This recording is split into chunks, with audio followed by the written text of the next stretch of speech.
Katika mahusiano mwanamke huwa hayatamatishi ama kwenye ndoa wakati mwanamke akitaka kuondoka, huwa haanzi kwa kutaka kutoka, ila anafanya kitu ambacho kinamfanya mwanaume kufanya maamuzi. Sasa kwa macho ya pili ya wanadamu, wakimwangalia yule mwanaume wanaona kwamba amemuonea yule mwanamke, amemtoa na watoto, amemfukuza.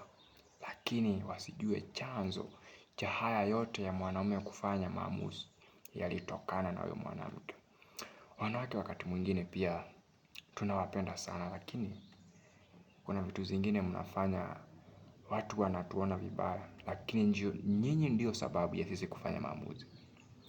Mwanamke anaweza akaanza vurugu tu kidogo kidogo na ukafikiria kwamba zimeanza hapo hapo, ila mwanamke alizianza hizi vita miaka iliyopita kama 10. Na wanawake ni watu ambao hawasahaulingi kama wanaume. Sisi wanaume tukikosewa tuna uwezo wa kusahau siku hiyo hiyo, lakini mwanamke huwa hasahau. Anaweza akakuwekea miaka 10 na siku moja ikifika akafanya kitendo ambacho wewe hata ulishasahau, akafanya kitendo na ukamtoa nje na ukamfukuza. Watu wakikuangalia wanaona kwamba umekosea bwana, mbona umemtoa mke wako na watoto? Watu wanakuona vibaya, lakini wasijue chanzo cha wewe kufanya maamuzi kimetokana na huyo mwanamke.